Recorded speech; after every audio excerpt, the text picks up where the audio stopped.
All right, welcome to Black Mental Health Matters. My name is Elsa. I'll be the host of today's show.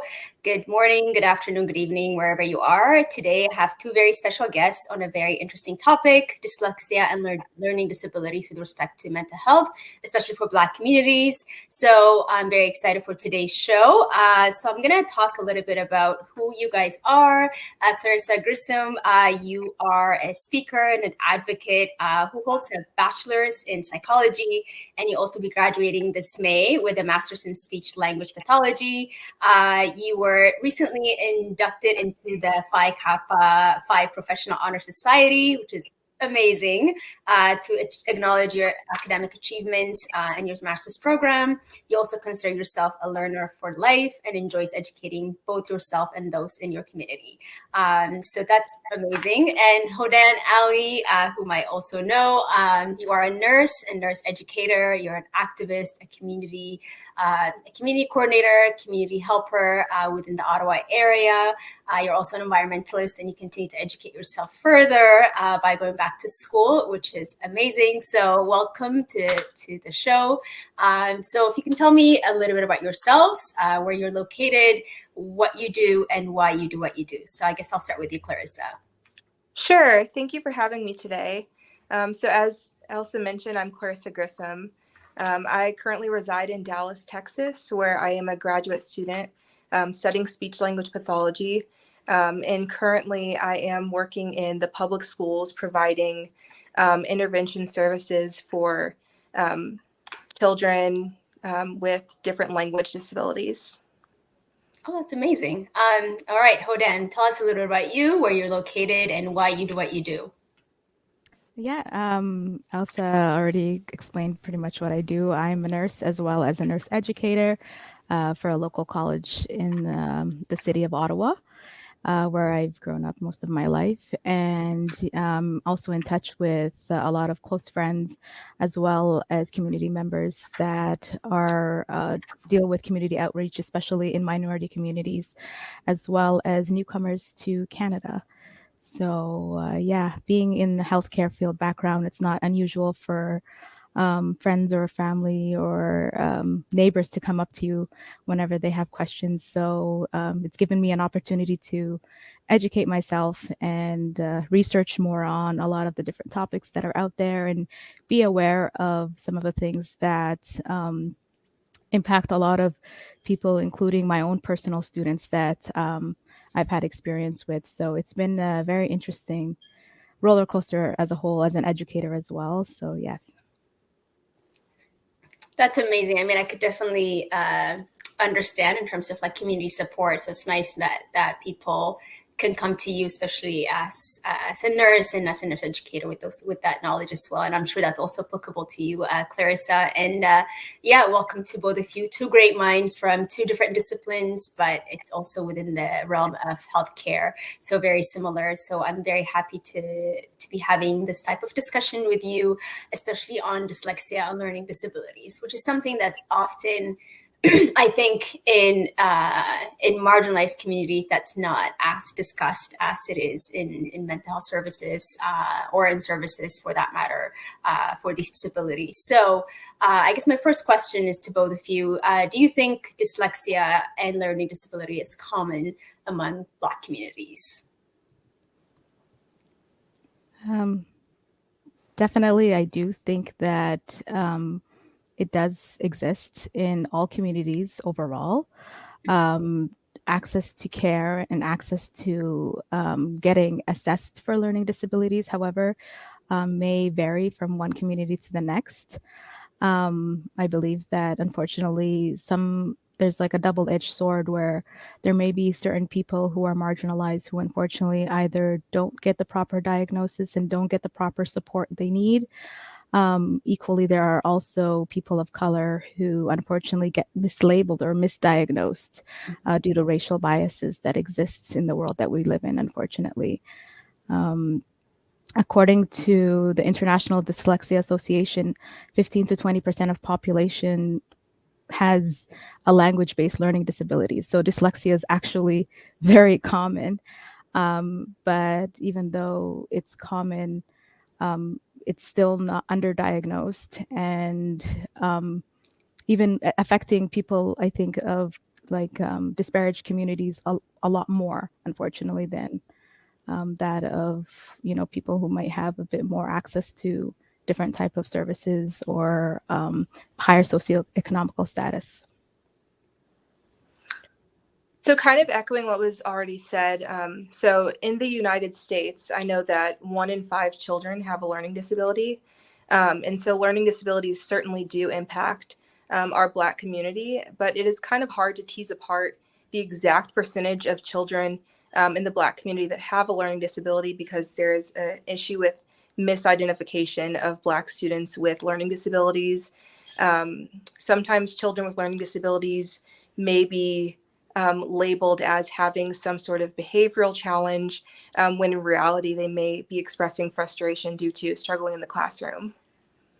Yeah, I mean, that's a definitely interesting perspective, some very similar perspectives from both of you, which leads me to the second question, because there is also the the idea that it could be mislabeled when it could have been diagnosed properly, especially for amongst like Black children, like you said, or Black people. So the confluence of race and dyslexia, I think even learning disabilities, is almost non-existent, I believe, in Black communities. And so in that sense, that have any of you came across any intersectional research or cross-sectional research that accounts for learning disabilities and dyslexia among marginalized communities, or is there a lack of research in that sense? So I would say that in general, there is a lack of research. However, there are some studies. The Learning Disability Association of America actually compiled different research studies from multiple organizations that kind of explore learning disabilities in Black children within the US. And one of the organizations that they mentioned was the Brookings Institute. And the Brookings Institute is a nonprofit based in the US, and they fund research in a lot of different areas. And they have done some research on learning disabilities in the Black community. And what they have found is that there is a significant issue with disproportionality of Black students in special education. So essentially, what's happening is that students of color are less likely than their white peers to be appropriately identified with a learning disability, and they are more likely to be given a diagnosis of either intellectual disability or having an emotional or behavioral disability rather than the correct disability that matches kind of how they're presenting. So they're less likely to be diagnosed with a learning disability such as dyslexia. And piggybacking off of what Clarissa just said, absolutely, I think there's a lot of I think families and like especially lay people who also don't understand the difference between an intellectual disability and a learning disability. They equate it to almost being the same thing. So that also could include even, unfortunately, teachers, if they're not properly trained to actually recognize that, hey, this may be actually a learning disability and not an intellectual one, which actually has more restrictions in the capacity to improve on learning. Learning disabilities, especially things like dyslexia, however, if they're diagnosed and caught on at an early age, even if they're caught later on in life, at any time in life, with the proper resources, someone can have the same capacity to succeed in whatever it is that they want to pursue. They don't necessarily need to have limitations being put on their life or their choices in whatever it is that they want to learn about, or whatever it is that they want to pursue, whether that be academically or career wise. So, yeah. I mean, that's a very, you two brought up two of the very, I think the very two systems that could actually have labeled dyslexia or learning disability properly, and that is from the education system, which is an early stage. And then Clarissa talked about disproportionality, even within the research. I'm also very familiar with Brookings Institutes because they do a lot of, those kind of like great research. And it's good to know that at least from the research side, it's being studied and it's being examined for, especially not just like Black communities, I think, also for marginalized communities in that sense. So, which leads me to the second, I guess, the follow-up question to both of you is, in terms of the education system, considering learning disabilities can be detected at an early age, like Hodan said, do you think that it's systemically ingrained through schools that learning disabilities are more prevalent in white people because the system clearly favors white children? So I would say that this is quite a complicated challenge. So from my professional experiences, I certainly see that there's a systemic aspect of the lack of identification of Black students and students in other marginalized communities as well that have disabilities. And I think that part of this has to do with the representation in the classroom of different minorities. So in the 2017 to 2018 school year, the Pew Research Organization performed a study, and they found that only 7% of public school teachers in the United States identified as Black. And that number certainly does not represent the proportion of students in our public schools that are Black. And studies have shown that having a Black educator as a Black child in elementary school significantly increases the likelihood of academic success. And so I think that even in the lack of representation of Black teachers, this does not do justice to Black students, and it does them a disservice as it relates to their learning and their ability to be identified early for having a learning disability. In terms of like the research that is available right now, especially in regards to race and learning disabilities, or race and anything mental health related, there are definitely a lot more, I think, studies as well as information in the United States in comparison to Canada. There's there aren't as many, unfortunately, there's not as many organizations in Canada that are specifically created or tailored towards people of color or minorities in general. And I think that's because there's this this incorrect thinking that race is not necessarily an issue in Canada, whereas the media plays into and highlights larger race disparities and larger racial issues that happen in America versus Canadians are painted as being more polite and less likely to be racist. And some people always think that like racism is like a deliberate thing only, and unfortunately sometimes it can come from things like not understanding what are the statistics, and lack of training of teachers, whether they be of teachers of color or like teachers like of white teachers, right? So that makes it harder to figure out what services that are available in Canada. It means lack of services altogether, actually. And from my research and from personal experience of people in the community who have tried to reach out and find services to assist with their children, and maybe they get referred by the teachers that are saying, I think your child is having issues with learning. We don't know what exactly the problem is. And from there onwards, family members aren't really given a lot of support on what to do next or what steps to take next. They also don't have access to like a one size. There's no such thing as a one size fit all solution, first of all. But those issues definitely make it a bit harder for them to access possible testing. In Canada, the testing is also done differently. You have to be tested according to the DSM specifications by a psychologist. So you usually need to get like a psychoeducational assessment.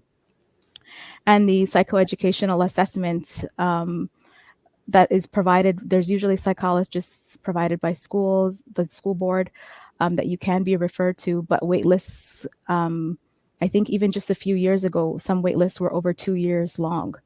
So could you imagine, like, you're a child who may be potentially struggling to learn, and now you have to wait in this ridiculously long wait list just to get an assessment. You've lost, many years of, your education, not getting the services that you need. And overall, the DSM itself has even changed. The DSM-5 has even changed its criteria of what a learning disability is. And that was as recently as 2013. So there's a lot of, not only are teachers maybe misrepresenting or misinterpreting certain behaviors of students, but even doctors themselves and trained physicians or trained, highly educated healthcare professionals may not always be equipped to properly diagnose, properly identify, and then kids kind of fall through the cracks and can't access services until much later. So yeah. I mean, I think you both said a lot of really, really, you highlighted a lot of really intricate issues that underlines not just within systemically, but also from the person that represents the system. And, when you said 7%, Clarissa, I was actually shocked just because you want to be able to get the access with a person that you identify with. So if I was to see someone who looks like me, I'm more likely to be able to express myself in terms of the issues that I'm having. But then, Hodan, you also talked about how, race is seen not, it's not seen as an issue, which is a typical thing to kind of do that one model fits all approach, which I think shows a prevalent in an issue in the system that is already facilitated to cater to everybody. But then, like you say, that if there is a 2 to 3 years of a wait list, the system itself is also not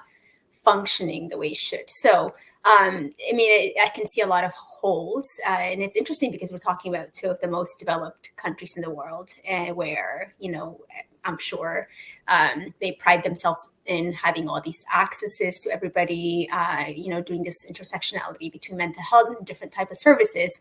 I too work in a mental health service casually where often asked, is there a language speaker for this person? Because I don't understand what they're trying to tell me. And then, coming from where I come from, I'm from Ethiopia, and I've had people from my background, which is even interesting to see because we never thought, just learning from my parents, even that, mental health was not even considered an issue. It's not even understood from the community perspective.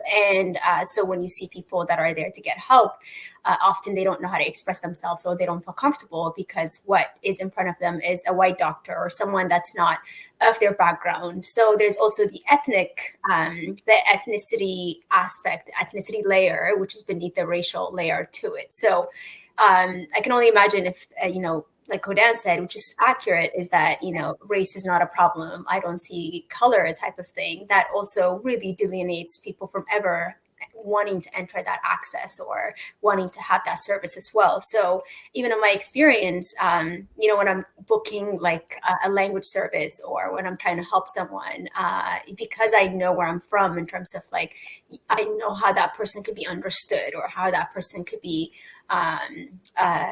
serviced properly, but they do the one model fits approach where we're going to give them this type of care, and maybe that's not the support they need. It could be like a community thing, because there's also such thing as a communal access, or a communal hub, or or a spiritual thing. But this is not for dyslexia or a learning disability. This is for like other less adverse sides of or topics of mental health. So I find it very interesting that you both highlighted the very same thing that also exists even within a mental health care facility, which is amazing that you both brought it up. So I I guess. also, sorry, I just wanted to add like the cost of a psycho-educational assessment right now in the province of Ontario, if you were to do the private route. So if you've got the money, which not a lot of persons of colors or minorities may have access to the funds, it costs approximately $4,500 to get a psychoeducational assessment. Wow. So, and even when you pay for it privately, there's still a wait list. There's still, I think, right now, as recently as 2021 and 2022, there is depending on what clinic you get like you approach, there's approximately a 6 month to 8 month wait list, even for the private funds that you will be paying out of pocket for. That unfortunately, on top of that, a lot of insurance companies actually don't cover. I've had community members who even had their own work insurance. It's not covered by OHIP either, even though it's for children. In Canada, we have like healthcare that's like it's supposed to be universal healthcare. It covers so many things: dental care, eye care. But when it comes to like mental health services, or it comes to learning, getting assessment for learning potential learning disabilities, just to get that identification is so difficult to accomplish. So imagine if you do have a member who is potentially, working multiple jobs, or trying to, a newcomer who may not, speak the language, who may not have the ability to constantly go after and recheck and make sure that they're getting access to, that private health facility. Even if they came up with the money, it's still difficult to have to wait as long and pay that total amount. The person that I know did have health care, and their insurance was only going to be covering, I think, up to $500 for the assessment. That's barely a dent. You still have to pay $4,000 out of pocket, right? So that just makes it that much more difficult to access it. And I think CBC even did like in Hamilton, Ontario, they did a few years ago a story on that, where like a family member was basically kind of really upset about their lack of access to being able to get their child tested, even though they could tell, and the teachers could also all agreed that there was an issue, and they could all kind of understand what the potential issue was. They had a feeling that it was most likely dyslexia. There are screening services that teachers can implement, as well as like early childhood educators. That is like an informal process where they can kind of determine what is the most likely issue that the child is maybe experiencing at that time. But beyond that, they can't get the official diagnosis until the psychologist gives them a full assessment and says, yes, absolutely, this is what this person has. And even then, there's also on top of that the Ontario education system has its own definition on top of that of who meets the criteria. So it's not enough for a psychologist to also diagnose. They also have to meet the criteria according to the education system, which isn't always the same criteria that healthcare services use. So it's there's a lot of like red tape that people have to like, and a lot of hoops that they have to jump through just to get the proper like diagnosis and get the proper label, and then they can have access to those extra services that can aid them in the future. So it's really bizarre when you look into it. And I even looked up like learning disability groups potentially in Canada. They're all very general. There aren't any that are specifically for Black people. There are mental health services groups and mental health groups for Black people as well as people of minority backgrounds, um, but nothing specific to actual learning disabilities, which I thought was very interesting. I think the company that I was looking at was it's a substance abuse program for African Canadian and Caribbean youth. It's called SAPACI, I guess. Like it has like a really long acronym. And it provides mental health and addiction services to Black children and youth under 25. And care is provided through a cultural competence lens to address the lived experience of Black youth in confronting mental health and addiction challenges. Even though they kind of have a bit of an intersection with like mental health can kind of intersect with learning disabilities. Right. Learning disabilities are their own thing altogether and need to be addressed separately um, of actual mental health Yeah, challenges. you can't be amalgamated into something else. Yeah, for sure. Yeah, exactly. Like it's not the same thing. Like not being able to unfortunately treat learning disabilities can definitely like turn into a mental health issue though.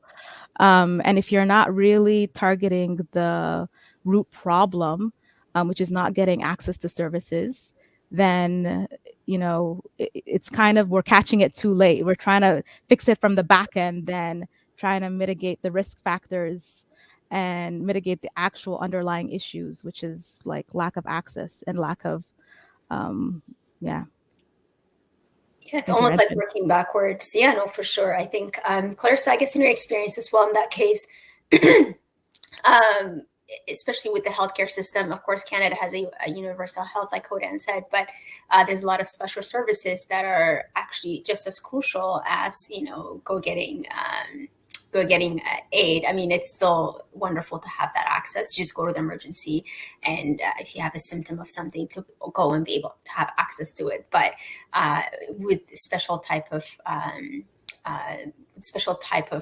I guess special care needed, diseases or even like learning disabilities. How is the healthcare system in the States in addressing that? Um, Sure. that So I certainly see where there's disparity in the States as well, because obviously in the States, we don't have the same sort of healthcare system as in Canada. And one of the things that I see is that a lot of individuals that I work with may not have access to private healthcare. And in a way, this ties directly to early identification of language disorders and learning disabilities.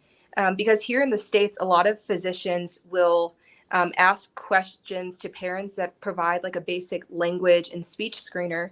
And what we know is that children with language disorders are more likely to have a learning disability. And so we know that in our Black community, there's a lot of individuals that don't have healthcare, access to healthcare. And so they're not able to take their kids to regular pediatrician visits. And so their child doesn't have necessarily a pediatrician overseeing their kind of language and speech development. And so the parent may not have kind of a reference to know if their child is struggling or not. And so they may not be able to access services for early intervention because they didn't have that same access to a pediatrician at a young age. And then, so within our school system in the Dallas area, all students have the right to a full evaluation. So a lot of times what will happen is if a teacher notices concerns, a teacher will refer a child to be evaluated, but parents also have the right to start that evaluation process. And usually districts will have an evaluation team that goes around to different schools, or they might have their own evaluators within the school. And so they will evaluate that child from there. But as was mentioned, the evaluation process can take some time. And there's a long wait list. And I see this especially with students that are bilingual or even trilingual, because it's important to evaluate students in the languages that they speak. And so if there's not someone on the evaluation team that speaks that language, I think that language barrier can be a big challenge, because you have to have an interpreter. And that's really important that the parents and the child are able to have the same experience of being evaluated as a child that's monolingual. Yeah, absolutely. I think it goes like earlier, like I said, when I was talking about how I was booking interpreters, if someone is not going to be able to be serviced in the language of not just their choice, but also in language that they feel comfortable in, then they're also not going to be able to express themselves in exactly what the root of the problem is that they're going through. So it's really interesting to see that disparity as well exist in the States just as much as in Canada. So we have these services. I know this is kind of like within the realm of what we're discussing, but we have all these services. And like I said earlier, the school system, I mean, that's where it starts, right? It's hard to go backwards. Like Kodan said, you may have a great organization that tailors to addiction for Black youth and also mental health. But then, like Kodan said, it leads to, not having the issue dealt with at a young age could lead to potential mental health problems. But then if there are these disparities that are existing in terms of like language, like you said, Clarissa, I think there is a gap there. There seems to be red tapes everywhere. There seems to be gaps everywhere. And if this is, more prevalent in Black communities, I guess from both your experiences as, with different health backgrounds, what is it that is it a communal issue? Is it that there's a socioeconomic component that was highlighted earlier, that if it costs this much, then that person's more likely not going to go and get this access. There's also a wait list associated with that cost. So where can we start in terms of saying, there's a problem within our community to look into this, and what can we do to kind of push for, or is it a systemic problem? Should we, reach out to the system to say that it's there, but it's not enough, and you need to acknowledge it? So what do you guys think in that sense? I think that we should definitely be probably addressing things at different levels. It is absolutely a systemic issue. In terms of like language barriers, Canada right now is notorious for accepting a lot of and promoting immigration to Canada. Our population's not that big considering how big our country is. And we also have like an aging population in general. Um, so yeah, right now, according to the Council of Ontario Directors of Education, they completed a research on like for example, ESL needs or supports in place right now in the Canadian school systems. So there's an increasing number of English language learners in Ontario English and elementary and secondary schools, and over 50% of newcomers come to Ontario, Canada, but school systems are not changing to meet the requirements or needs needed for ESL instruction and services. And a research paper written by Anna Rzepika, I'm pronouncing that wrong, from the University of Windsor, has found that over the years, Ontario has actually decreased its ESL services, even though there's like an influx of more English language learners. They're actually decreasing services, which doesn't really, like the math isn't mathing. It's not adding up, The right? gap is only like widening further. Yeah. Exactly. So I think doing more research on it, highlighting it, educating not only the public, but also, I guess, making leaders accountable, and trying to figure out, like, why is it that people can't access services? Why are we lacking these type of services, right? So in Ontario, about, just give you a few statistics. So 29% of the population is foreign born in the province right now. And it's the province, by the way, with the largest population in Canada. And as of 2017, 63% of Ontario's elementary and 58% of secondary schools had English language learners. So people who had English as a second potential language. In comparatively, however, only 38% of English language elementary schools had ESL teachers. So they don't even have, forget ESL, proper ESL programs, that some of them don't even have ESL teachers. And again, also comparatively, only 20% of elementary and 31% of secondary schools have no formal process of even identifying what is considered like an ESL student. So it's unfortunate because like literacy is a civil right and no one should leave the school system as an illiterate person. But the chances of that happening, unfortunately, are going to be a lot higher if you can't even identify, between different issues. You can't identify between, what is a mental, health, like mental health problem versus an actual, like just like a language barrier versus a learning disability. So if there aren't services to kind of through process of elimination even assess other issues that a person might be having, then it's kind of it just makes everyone's job that much harder. um, and yeah, it can cause frustration on every level for the families, for the children, unfortunately. And um, yeah, a lot of things are starting to slowly improve in terms of categorizing what learning disabilities are and that kind of thing. But it's not really, not a lot of older doctors, some even older doctors may not be up to date on the information because a lot of these definitions are nuanced and constantly changing. Um, Ways to assess them are constantly changing, and not everybody is staying with the times. And our systems that are in place are definitely not keeping up with whatever trends that are occurring and showing up in the population currently. So, yeah.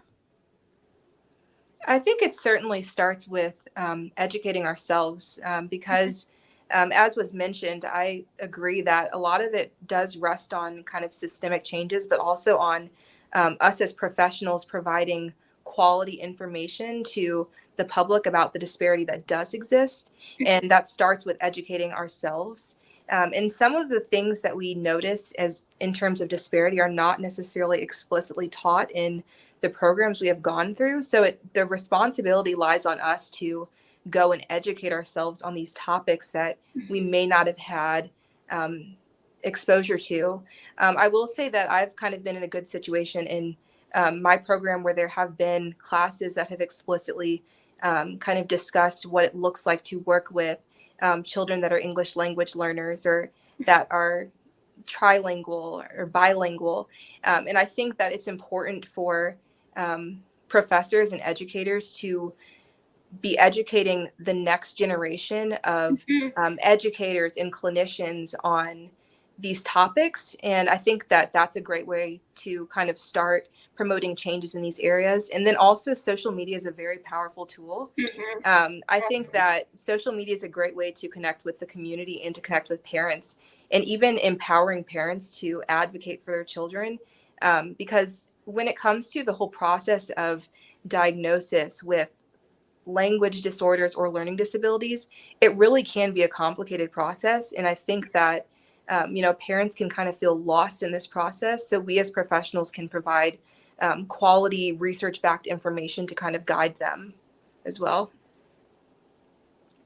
Yeah, absolutely. I think you both talked about the institutional change that needs to happen, but also from the education perspective. And also, it's our individual responsibility to even not just teach the generation that we're in, but also the future generation as well. And also to go backwards and teach our parents as well, so that they're aware of the things they never thought they could have diagnosed or they could have been aware of. I think it skipped their generation. It's certainly just because of the unknowing. And I think Huda, we talked about the ESL component because Claire was talking about how people with multilingual abilities, if they're not diagnosed properly in their language of their choice, I think language seems to be very, very crucial because with language comes understanding. I remember I learned Spanish at school and I understand a lot more things about the culture and the people that I did way before I spoke it.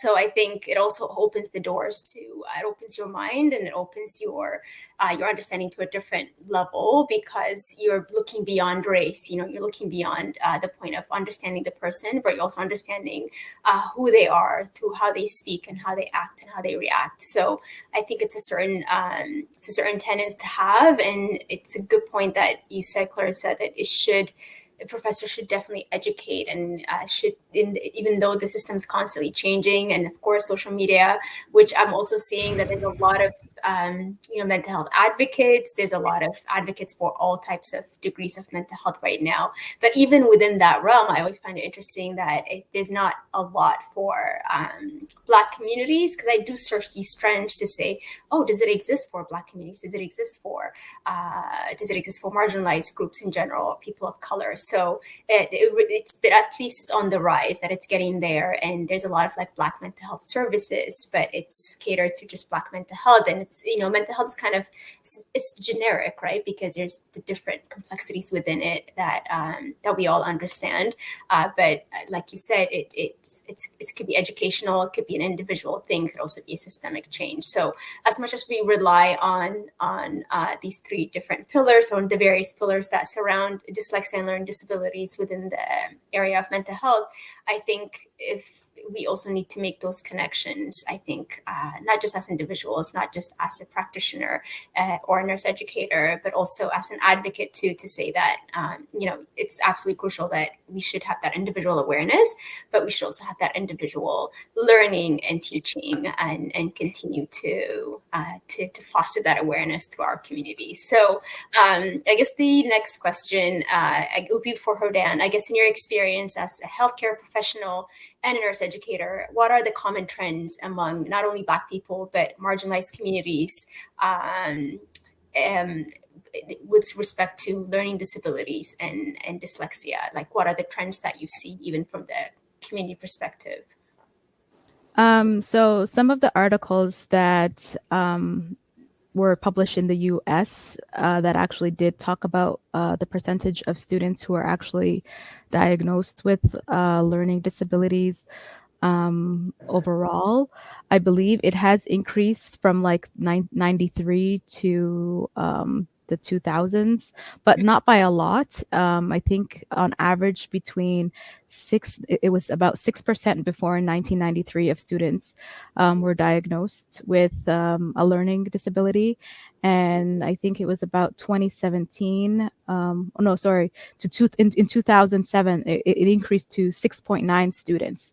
So they are increasing a little bit, but considering the fact that Clarissa mentioned that 1 in 5 students actually most likely has a learning disability, that still means there's a lot of people who are just not getting the proper diagnosis that they're supposed to be getting.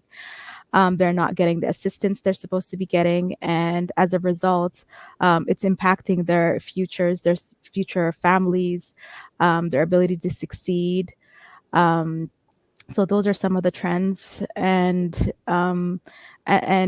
unfortunately, as a result of that, I've seen actually personal situations where people I've known who were people of color and who were new immigrants to Canada, whose children were automatically diagnosed as having, for example, like a learning disability when there was in fact a language barrier. And, fast forward many years later, those same children, the parents luckily were able to stick up for their kids and, tell the teacher they did something very interesting that they did to the principal. They actually brought a book in their own language and gave it to the principal and said, "Can you read this to prove a point?" And the principal was like, "No, I can't read it." And then the father said, "Okay, well, you're disabled then." So, and it just goes to show, like, just because someone doesn't speak the language that is predominant in the culture, or they're a newcomer, doesn't necessarily mean that they may have a learning disability. Fast forward many years later, the same students that, like, the parents actually pulled them out of that school, put them in a new school altogether because of the incident, and because they felt that their children weren't receiving the proper services they needed. They eventually integrated well. They got, a bit of tutoring help at the beginning just to get their English up to like speed. And once their English was at a normal, acceptable level, then they not only did they weren't even just average, they excelled, and they even, ended up going to post-secondary institutions on full ride scholarships. So like above average learners, right? Another trend that I see is Unfortunately, there are also incidents of like within communities, like Clarissa also mentioned, of like miseducation and misunderstanding of what it means to have a learning disability, right? So if we as a community within ourselves have our leaders and our own healthcare providers, they do definitely need to educate people of color as well as new immigrants on what it means to have a learning disability, and the fact that a learning disability isn't going to necessarily mean that their child is not able to succeed in life. That's a very common misconception. Oh, I'm disabled, so therefore I can't do this or I can't do that, which is not true. When you are from a marginalized community, you also have to worry about labels in general, right? So you're already being seen, from a societal standpoint as a certain type of person, and you are, Black person might be less likely to want to have their child to have any type of label, out of fear of that. Hey, if my kid gets labeled, how is this going to work against their potential future, and how is this going to hinder their future success, right? So sometimes it's like, I'd rather not know than or pretend like that's not a real thing, kind of a thing, like almost kind of a denial. um Whereas I feel like people who are like naturally, like maybe from privileged backgrounds, they might actually understand that, hey, getting my child this early diagnosis actually is going to give them access to more help, and it's not going to affect them in the future because maybe they've had family members who've gone through the same thing and succeeded and got access to all of the things that they needed to get access to and not have any difficulties based on like potential racial biases and stuff like that too, right? If you don't have other barriers, you're less likely, I think, to have like a trauma response to potential labels. Um, and learning disabilities are actually found to be genetic, so they run in families, especially dyslexia. It runs in families. It's something you're born with. And I think another thing that like people of like people of color may not realize is that they might see their child having a learning disability as a parenting fail, and not understand that it's not anything that the parent did or did not do. It's a developmental issue, or it's a developmental challenge. I don't want to call it an issue. It's just a different type of brain. It's their brain literally thinks in a different way. It learns in a different way, but it still has the capacity to learn. Um, and there's some like a little bit of research that I was doing before our meeting today on like a few famous people who have actually been diagnosed as dyslexic, according to the Mayo Clinic. I'm just trying to find my list here if I can find it. But like Albert Einstein, for example, like he had issues with learning. He had issues with school. One of the smartest people And he was kicked out historically, of I high think. school, wasn't he? Yeah, because he was a troubled child. And Yeah, and that's like kind of like something that does happen. And Clarissa mentioned that like if kids don't get the assistance they need and they feel like, no matter what I do, I still can't learn properly, then they're gonna act out, and that's just human nature. Like if you feel like you're trying your best and nothing you do is helping, and you're being, at that point, your other option is to act out and try other things to get attention and maybe potentially look like you have behavioral problems, when the root of the cause, again, no one's addressing the actual root of the cause, and they're not getting assistance for the root of the cause. um, Jennifer Aniston. So she was diagnosed also in her 20s. So these are like a lot of older, like famous people. And a lot of them also were diagnosed at a later age. They didn't figure it out till they were like late adults. And unfortunately, a lot of them still recall and talk about how they now link a lot of their childhood traumas to the fact that they did have a learning disability that wasn't um, unfortunately identified at a younger age. And some of these people are people who maybe not, even though they didn't have access to potentially getting the assistance they needed, they did have other privileges, right? And they didn't have other things that might have been holding them back.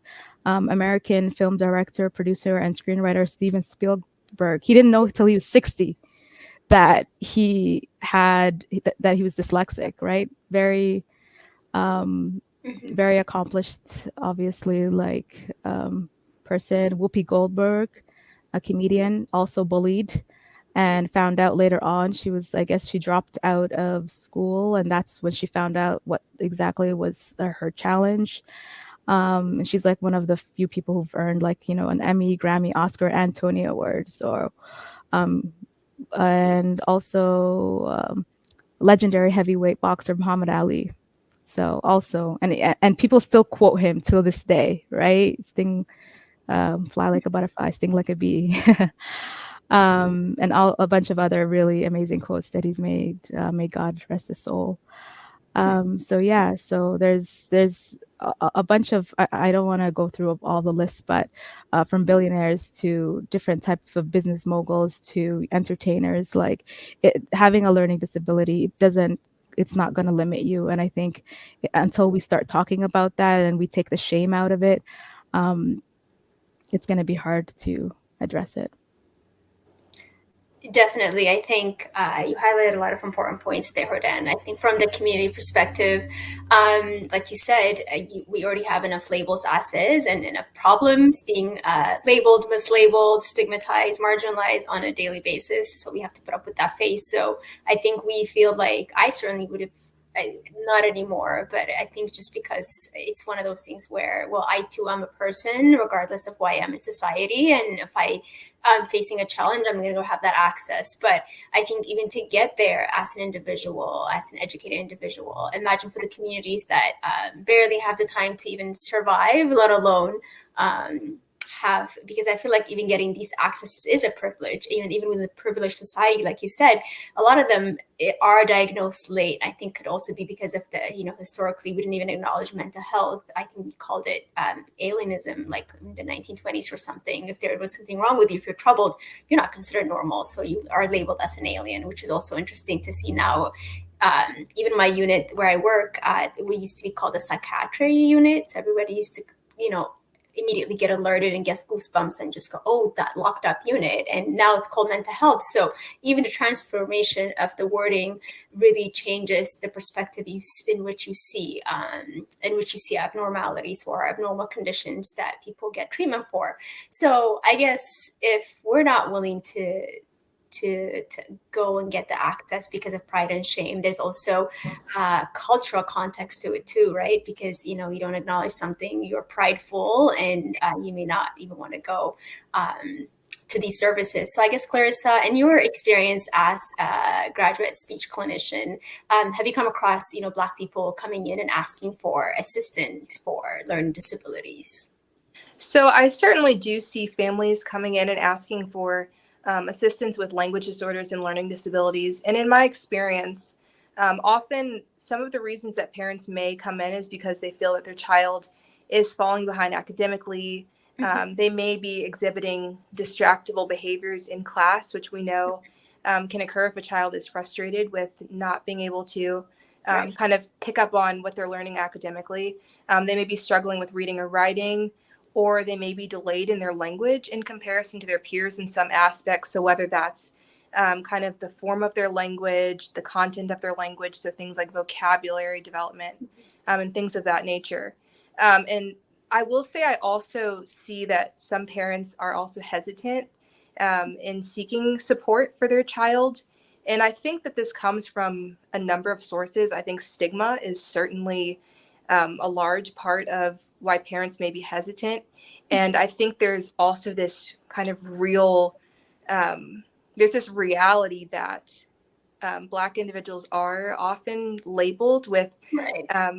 different things. And so I think that a lot of times it's easy to internalize the fear of being labeled as having a language disability or a learning disability. And I think that a lot of parents may kind of be reluctant to seek that support, especially when they don't see representation in the professionals that are providing support to their children. Mhm. And then another thing that I've seen is that parents from all demographics seem to sometimes have the misconception that they should use the wait and see method, for lack of better words, Mhm. essentially seeing if their child's performance kind of improves, even though they've seen a recurrent pattern of their child kind of struggling academically or with reading or writing or with their language. And I completely understand where this thought process comes from. However, from my professional experience and from research, we know that it is always appropriate to seek out an evaluation when you see concerns and not wait it out. We know that there is great importance in kind of this early intervention aspect of working with children with language and learning disabilities. And so I think that as a professional, one thing that I try to do is, educate parents on the evaluation process to kind of ease their concerns. And even I think it's great to have a reference of, individuals that have been successful with learning disabilities, Mhm. because I think that there's a grieving process that parents may go through when their child is diagnosed with a learning disability, and they may feel that their child cannot achieve things in the future.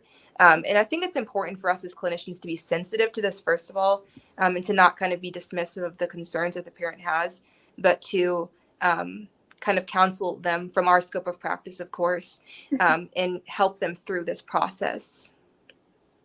Yeah, I mean, that's a very good point. I like it's what Hodan said earlier about taking the shame out and, and assuring them that they are getting the services that they need. But also, you're absolutely right. I think we, especially Black communities, we like this wait and see approach just because, first of all, it's that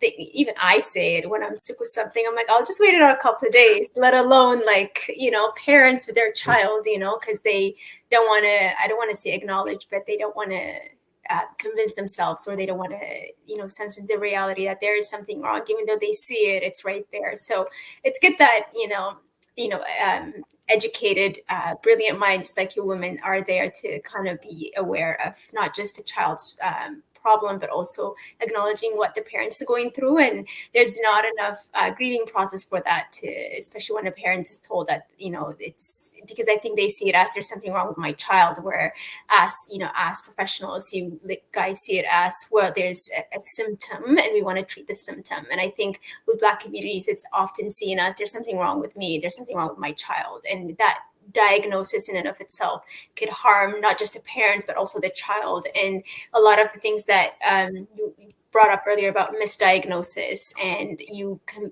imagine as an adult, like for me as a 45-year-old lady, down the road, I'm told, oh, this is not what you had. If you were properly diagnosed, it could have been this. So that years of decoupling, deconstructing that, because it could have created, future mental health problems. What would I know, right? And I think it would really have to be, it's important to acknowledge, and you both did it, that it's not just when we're treating the child, we're also helping the parent navigate, navigating through the process of how to also cope with it for themselves, but also how to teach their child how to learn with that, how to live with that, in a sense of, this is the special services they need, and this is the kind of services you can provide for them as a parent, because your parents would do anything for you. So I think it's really important that you're being sensitive to, also catering to what that parent is going through, and I think it's very crucial.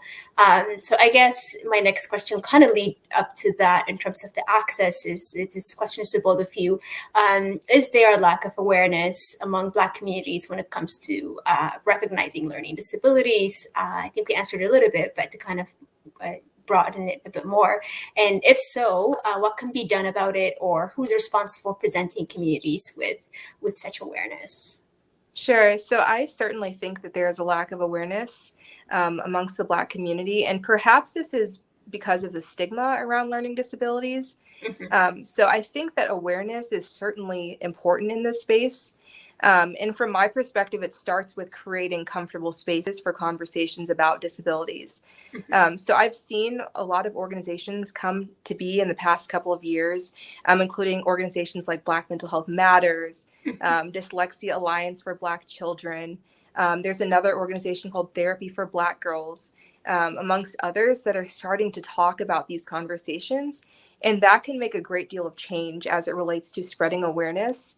As it relates to responsibility, I believe that a lot of the responsibility lies on educators and other clinicians, such as diagnosticians and speech language pathologists, to educate the public. But I also believe that anyone who's passionate about education, mental health, and advocacy can start these conversations in their own circles to promote awareness. A lot of change can start in person to person conversations, and you never know how your one interaction with someone can change their perspective, and they can change their perspective, and then kind of it can be a flow chain reaction of people changing their perspectives on these things. And so I think that starting conversation is very important.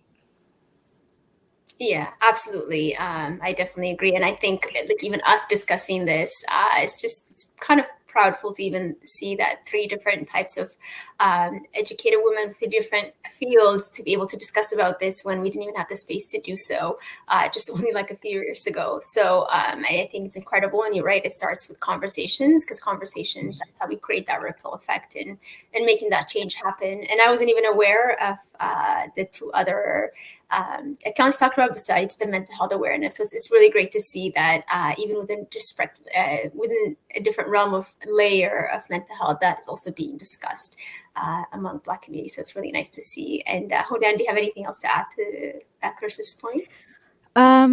Only that, like, another thing that I came across was in the United States, in comparison to Canada, where you have to have a clinician to diagnose dyslexia. They're starting to have teachers actually trained to help assess certain learning disabilities. Now, I would need to do more research on whether that could be potentially a good thing or a bad thing. I think there definitely needs to be studies done on, if whether that's actually helpful versus harmful. In which communities does it actually help versus, and how accurate the tests are when they're not done by, like, for example, like a trained psychologist, and what the assessment skills that are provided to some of these teachers may be. Here in Canada, there is a Manitoba school that's also started implementing universal screening. So I think that's absolutely amazing, because it's not really singling out any one child. And considering the fact that like learning disabilities are actually underrepresented and statistically are probably more prevalent, doing something like that that's very universal would allow things to be maybe caught early on in life. Um, and yeah, just basically like allow parents to not feel like their children are being singled out. So it's not, we just picked on your kid because we didn't understand how he was acting. We did this universal screen on all the children in the classroom at a certain age, and we noticed that there were some challenges your child has.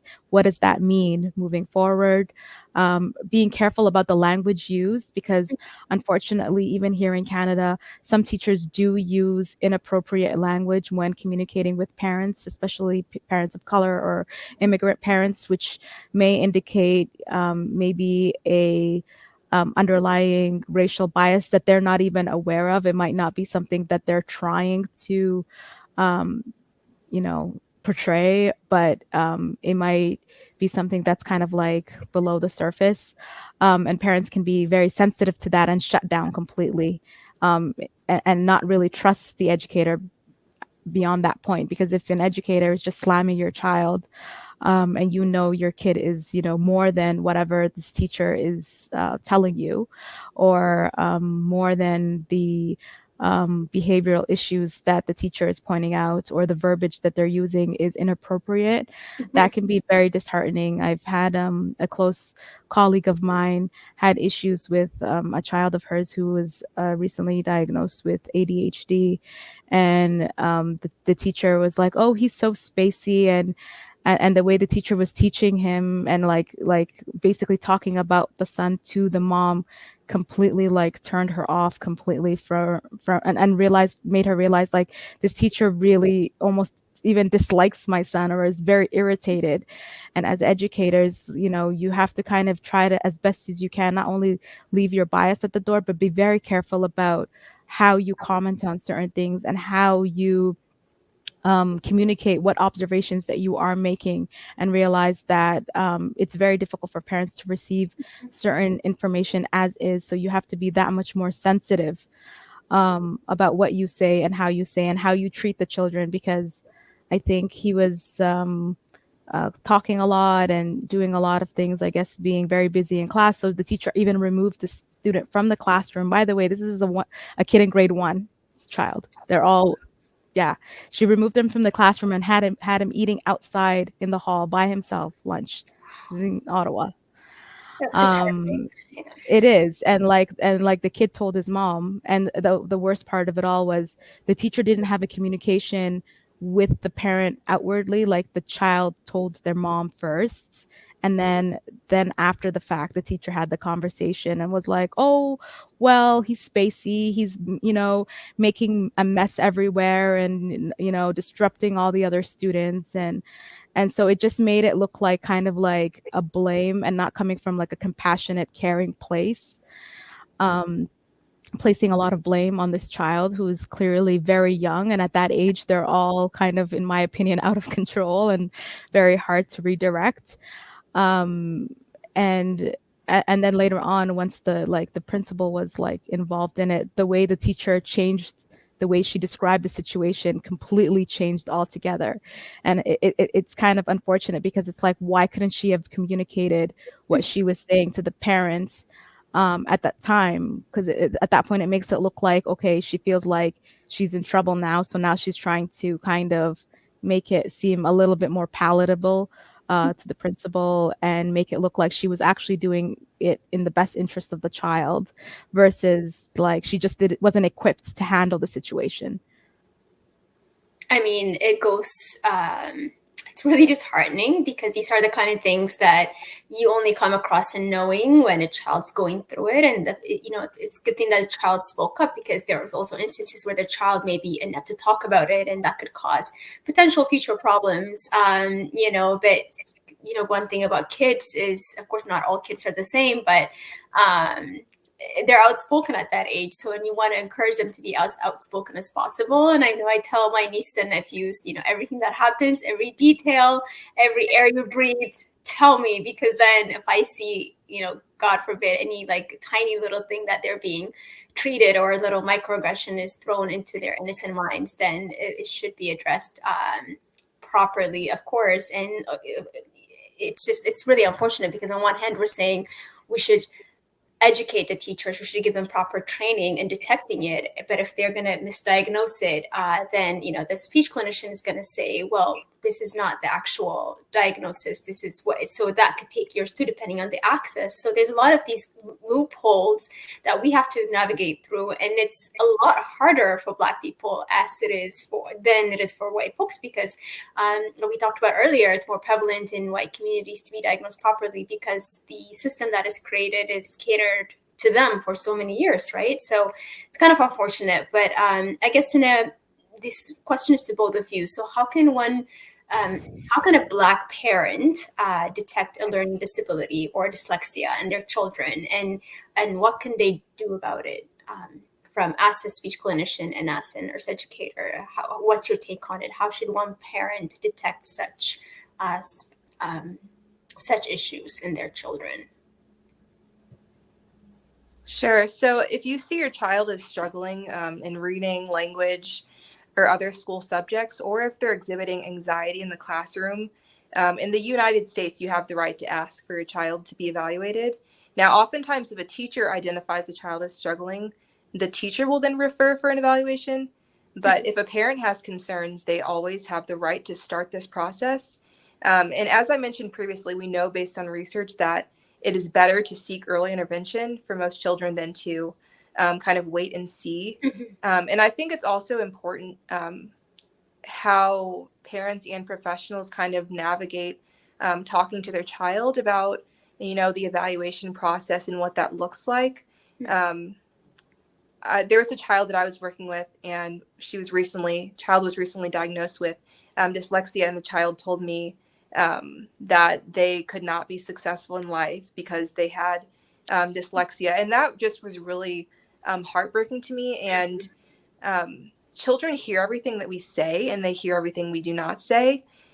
They notice things, and they're very attentive to the emotions of others and the perceptions of others. Mm-hmm. And so we can unintentionally pass our own biases along to our children. Mm-hmm. And so I think it's very important to be very careful with how we, talk to our children and navigate these issues. But obviously, every parent has to kind of navigate that and choose, what they think is best for their child, and, trust their own parental instincts on that as well.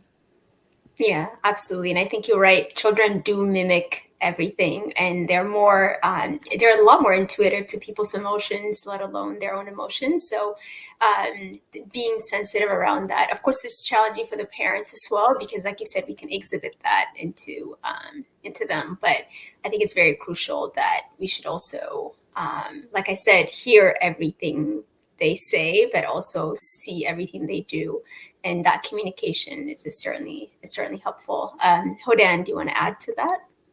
No, I think that Clarissa tied it up really well there. Yeah, we just have to try our best, and again, just try to make sure that people are as educated as possible. Mm-hmm. No, definitely. I think these two topics, and I'm glad that it was dyslexia is its own thing, and learning disabilities. Of course, we didn't discuss the variations that exist within there. It's its own topic in and of its own. And when you talked about the Brookings Institute, it's an amazing research community, because I studied climate change, and I got a lot of my research from there. So it's really nice to see that at least they're doing some sort of cross-sectional studies with marginalized groups, and also helps the research better, because like we talked about, one model does not fit all, and it was created to fit a certain community, and then it just never evolved, or it's changing, but it's not addressing enough. And systemically it's there, but it needs to be broadened a bit more. And when you talked about the universal way of classifying it, I'm thinking of like 196 nations in the world, God knows how many languages and how many ethnic groups, and what it's addressing. I see the benefits, but I'm also thinking in terms of it's a good step, but also we have to, being cautious about the labeling of universal, and me thinking, well, they can address, this person's language, so I'm going to put that person there, right? So, but at least we're headed in the direction of doing intersectionalities within the race context, within the ethnic context, within the language. And I think the one thing we talked about the most is language, and even understanding a person's language, like I said, could open doors to that person's mind, and that person is certainly willing to open up to you and talk willingly about what they're, and it may not even be a problem. So a lot of the misdiagnosis, Clarissa, I think when you said 1 in 5, it's alarming. Because you wouldn't think it would just be 1 in 5. I don't think it was that before, but not enough research was done before. Like, I think it ties into even what you said about a lot of, privileged people were diagnosed at a later stage because we didn't have enough services, or we didn't even discuss these kind of things openly because we had that shame context, or not enough services enough, that a lot of people were diagnosed a lot late. But and I guess my last question to both of you, based on your practice and your experiences, is it too late to diagnose dyslexia, or is it too late to diagnose learning disability at any stage? That would be my final question, at any stage of someone's life. Never too late. Never too late to get help. They can get assistance at any time. Interventions that are existing today in place for people who have dyslexia can assist them at any stage of life. The difference is, if you get them earlier on, then you're not going to have to deal with as much frustration, or many years of frustration, not understanding why you're maybe different from your peers, or why you're struggling.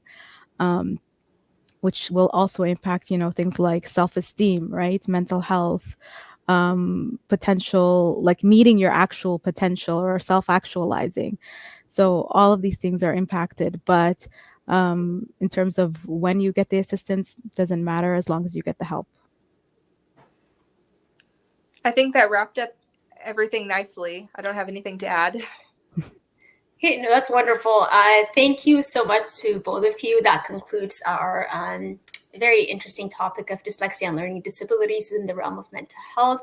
It really is, like I said, I'm very proud and happy to see not just two Black people, but two Black amazing women, educated women in a speech clinician and nurse educator and nurse as well, to see that, like I said, we don't do these things without a profound reason for them. I'm an advocate. I do work in mental health, but I'm also a climate change activist, and I also do a lot more other things. But when it comes to mental health and the various topics within it, I'm more than happy. My heart just opens up wide enough to discuss the various topics, especially amongst our communities, because we do need it. And the fact that we're opening up this space is so incredible. So very grateful to have you on this show, and hopefully we'll have you both sometime in the future as well, where there's a lot more topics. So please feel free to reach out to me or the team. Do you ladies have social media pages? And if so, you can list them. Where can people find you if they have any questions, or if they want to talk, or if they just wanted to say hi? I watched your show and this has been great. So where can they find you? Sure. So my Instagram that I use kind of for advocacy and kind of posting about language disorders is Mrs._G as in girl _speech. Awesome. Odette?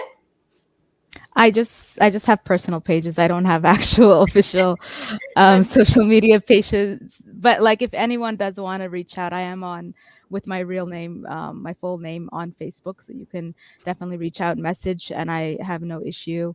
City of Ottawa,